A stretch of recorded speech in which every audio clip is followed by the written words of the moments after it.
তোর মতো ফকিন্নি মায়ারে তুই করেই কইতে হইব। কথাবার্তা সাবধানে বলেন। আমি ওর কি ক্ষতি করেছি? আগে যখন জানতো আপনার সম্পত্তি আছে সেই লোভে আপনার লোকে ভাব জমাইতো। আরে রাশেদ সাহেব, আমি তো আপনাকেই খুঁজছিলাম। এই তুই কি বললি? আপনি আমাকে তুই করে বলছেন কেন? তোরে তুই কইরা কমু নয়তো কি আপনি কইরা কমু? তোর মতো ফকিন্নি মায়ারে তুই করেই কইতে হইব। কথাবার্তা সাবধানে বলেন। আরে সাবধানে তুই কথা কও। তোর মতো ফকিন্নি মাইয়া আমার নাম ধরে ডাকস কত বড় সাহস। আর শোন, তোর যদি লজ্জা শরম থাকে তাহলে এই মুখ আমার আর কোনোদিন দেখাবি না।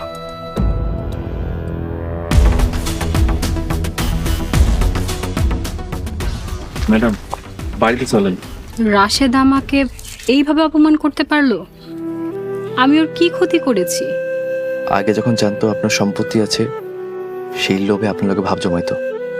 এখন শুনছে আপনার কিছু নাই, তাই আপনার লোকে এমন করতেছে। দুনিয়াটা এত স্বার্থপর আমি আগে বুঝিনি। আমি তোর সাথে অনেক খারাপ ব্যবহার করেছি, তুই আমাকে মাফ করে দিস।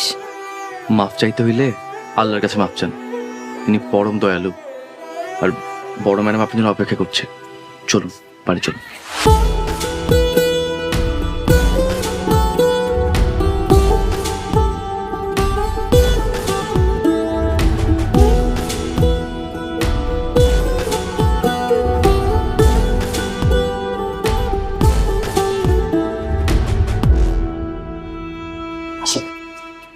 আসেন উকিল সাহেব, এইদিকে আসেন। আসসালামু আলাইকুম ম্যাডাম। ওয়ালাইকুম আসসালাম। কি ব্যাপার সবিল মিয়া, উকিল সাহেবকে কেন এনেছে?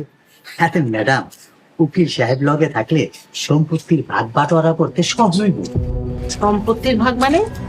মানে আমি আমার মাইয়ার সম্পত্তির ভাগ চাই। কি বলছেন আপনি এসব? ঠিকই কইতাছি ম্যাডাম, আমার মাইয়ার ভাগে যা সম্পত্তি পড়ে তা আমারে বুঝায় দেন। আমার কোনো সম্পত্তি লাগবে না ফুপু। এই কথা তো কইলে চলবো না রে মা, তোর না লাগলেও আমার লাগবো। আমি তোর বাপ, বাপের উপরে কথা কইতে হয় না। কিন্তু আপনার মেয়ের ভাগে তো কোনো সম্পত্তি নেই।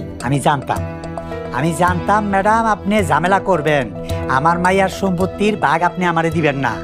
এই কারণেই আমি উকিল সাহেবরে লগে করে নিয়ে আইছি। আমার মাইয়ার সম্পত্তির ভাগ এক কোনাও আমি ছাড়ুম না। আচ্ছা ঠিক আছে, আপনারা দাঁড়ান, আমি আসছি ভেতর থেকে।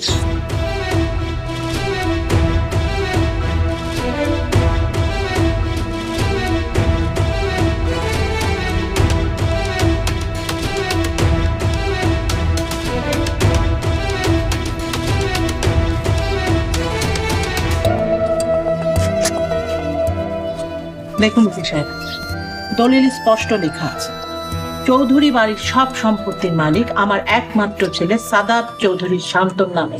দেখুন।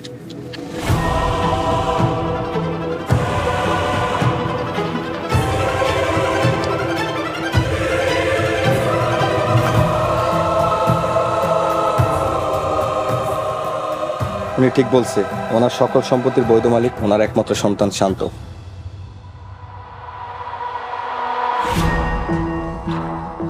এটা অন্যায়, অবিচার, আমি মানি না।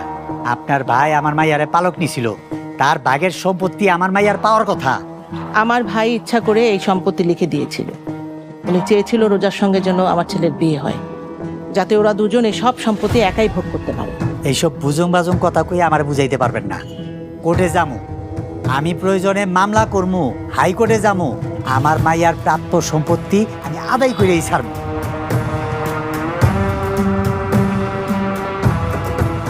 ম্যাডাম আমি তাহলে আসি তাহলে।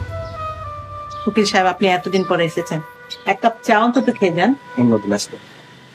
আসসালামু আলাইকুম। ওয়ালাইকুম আসসালাম।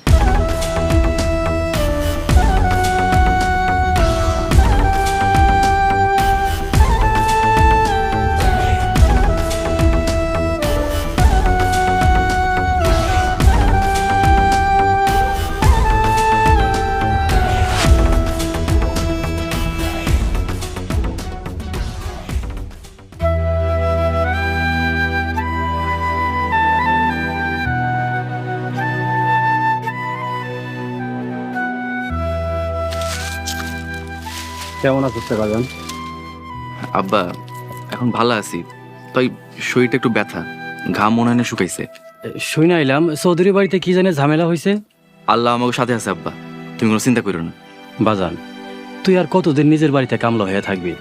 তুই বড় ম্যাডাম রে তোর আসল পরিচয় দেশ না কেন? না আব্বা, আমি কইতে পারুম না। আমি সারা জীবন চাকর হয়ে থাকতে চাই। আমি চাকর হয়ে আমার মায়ের সেবা করতে চাই। ঠিক আছে, তুই যা ভালো মনে করস তাই কর, কিন্তু বাবা সাবধানে থাকিস। আল্লাহ তোর ভালো করবে।